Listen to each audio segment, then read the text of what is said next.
their approval for such a system. Donald Keyes is a high-level New Age leader. Humanity, says Keyes, is, quote, on the verge of something entirely new, a further evolutionary step unlike any other, the emergence of the first global civilization. David Rockefeller, the owner of the Chase Manhattan Bank, called for a New World Order openly in his book Memoirs, quote, for more than a century, ideological extremists at either end of the political spectrum have seized upon well-publicized incidents, such as my encounter with Castro, to attack the Rockefeller family for their inordinate influence they claim we wield over American political and economic institutions. Some even believe we are part of a secret cabal working against the best interests of the United States, characterizing my family and me as internationalists, and of conspiring with others around the world to build a more integrated global political and economic structure. One world, if you will. If that's the charge, I stand guilty, and I am proud of it, unquote. American foreign policy analyst and former Deputy Secretary of State Strobe Talbot advocated globalization and world government in Time magazine, July 20th, 1992 edition. He remarks, quote, here is one optimist's reason for believing unity will prevail over disunity, integration over disintegration. In fact, I'll bet within the next 100 years, I'm giving the world time for setbacks and myself to be out of the betting game, just in case I lose this one. Nationhood as we know it will be obsolete. All states will recognize a single global authority, a phrase briefly fashionable in the mid-20th century. Citizen of the world will have assumed real meaning by the end of the 21st. All countries are basically social arrangements, accommodations to changing circumstances, no matter how permanent and even sacred they may seem at any one time. In fact, they are all artificial and temporary, unquote. Mikhail Gorbachev, previously noted, stated, quote, the threat of environmental crisis will be the international disaster key that will unlock the New World Order, unquote. Gorbachev also remarked, quote, we are moving toward a new world order, the world of communism. We shall never turn off that road, unquote. New Ager and student of Alice Bailey, Robert Mueller, former Secretary General of the United Nations, gave this frightening admission, quote, we must move as quickly as possible to a one-world government, a one-world religion, under a one-world leader, unquote. The esoteric zeitgeist movement promotes a world system, resource-based economy with absolutely no money, a technotronic society where machines play a big role. The zeitgeist movement seeks to grow out of capitalism, free markets, profit motive, and scarcity, which they believe are responsible for aberrant behavior. Many people have concluded that the zeitgeist utopian system is socialistic and communistic. For example, after watching Zeitgeist Addendum, author and political lecturer G. Edward Griffin was convinced that Zeitgeist is advocating a Marxist socialist world system. He states, quote, perhaps the biggest insult to our intelligence is the main theme of the program. It is that profits are the root of all our problems today. That being the case, we must change mankind to reject profit, and we must work together on some other basis. It is never quite clear what that basis is, but whatever it is, it will be administered and directed by an elite group, at least in the beginning. I was stunned by the fact that this is pure Marxism. Marx theorized that people had to be re-educated in labor camps if necessary, to cleanse their minds of the profit motive. He and his disciples such as Lenin and Stalin and Khrushchev said that eventually the character of man would be purged of greed, and then the state would wither away because it no longer would be needed. Sure, we saw that in the Soviet Union and China, right? Yet this Marxist nonsense is exactly what is offered in this video program. It is communism without using the name. The enemy of mankind is not profit. It is a political system of big government, yet this program is supportive of some of the most notable big government collectivists on the planet. Marxist-Leninists may be enemies of collectivists in Washington, D.C., but they are collectivists in their own right. The communist model is no better than the Nazi model.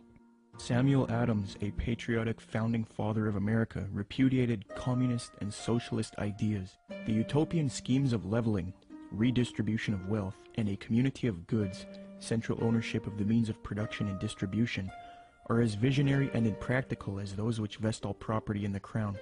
These ideas are arbitrary, choices and actions which are done not by means of any underlying principle or logic, despotic, ruling with absolute political power, and in our government unconstitutional. When one does a comparison between Zeitgeist Addendum and the communist model, it becomes clear that Zeitgeist is in fact promoting communism.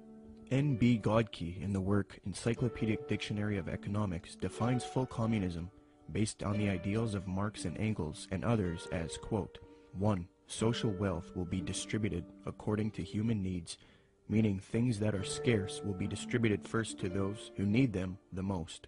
Zeitgeist proposes having an abundance of resources and no scarcity, and thus the idea of distributing wealth according to human needs is rendered obsolete. On this point, they have merely updated the communist model by eliminating scarcity. 2. The state will wither away as there is no need for coercion. The state does nothing because there is no state. There is no state. 3. Social classes will not exist.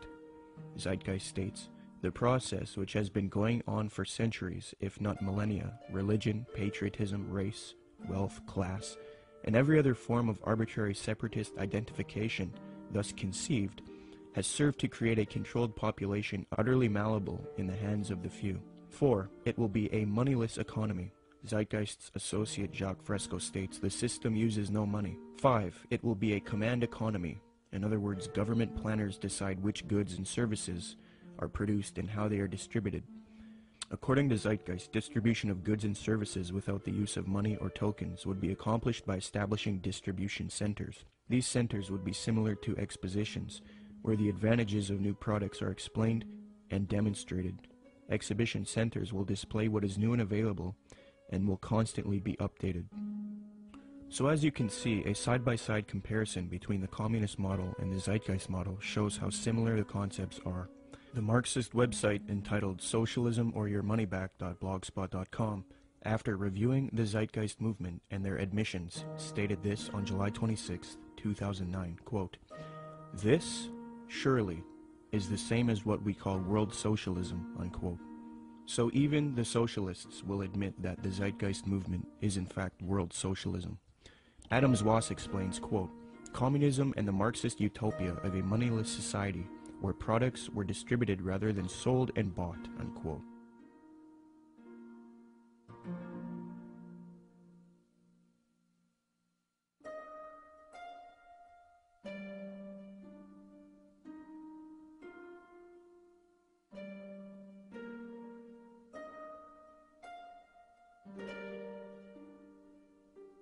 Zeitgeist's main source, Acharya S., promoted the founder of communism, Karl Marx, on her website.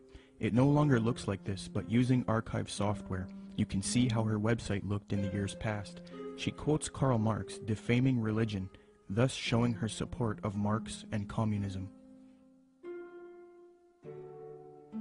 Many people have noticed that the modern New World Order, as advocated by the elite, contains communist ideals within it.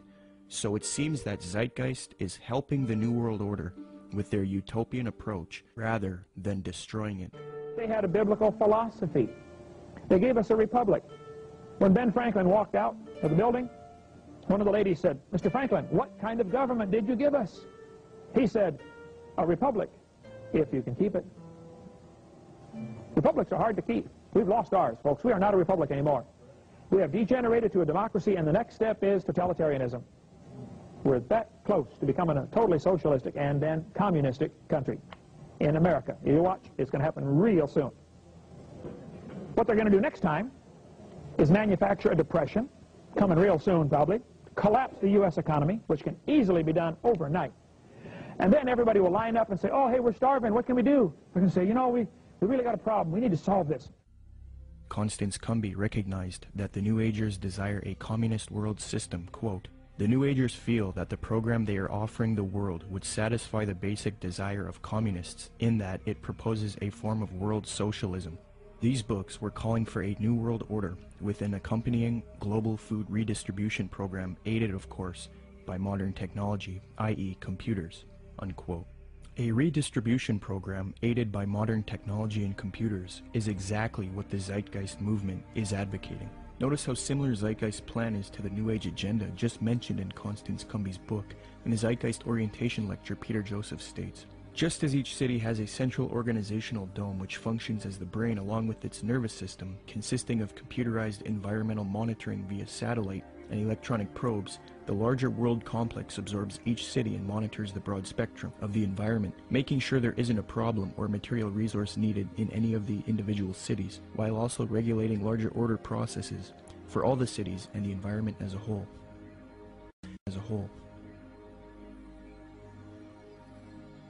Theosophist Alice Bailey concurs, quote, "The true communist platform is sound."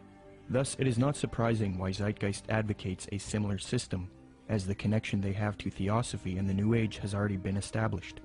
Zeitgeist is merely the fulfillment of the New Age agenda, yet they are not telling you that.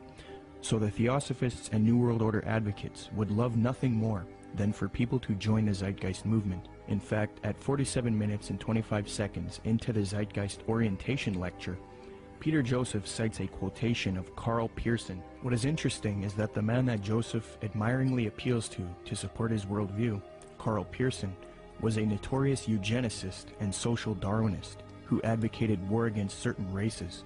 He was a socialist and contemporary of Karl Marx. In fact, Theodore M. Porter, in his work Karl Pearson, The Scientific Life in the Statistical Age, states, quote, "Pearson's appreciation of Marx was real, especially in early 1881. In his first essay on socialism, he called Marx, quote, one of the most extraordinary characters which this century has produced," unquote. New World Order research involving lectures, radio addresses, and writing used to be conducted by people such as William Cooper, Fritz Springmeier, John Todd, Randall N. Baer, and Kent Hovind. The unifying factor in all of these people was that they were all Christians. They would expose the New World Order and its New Age Luciferian communist aims.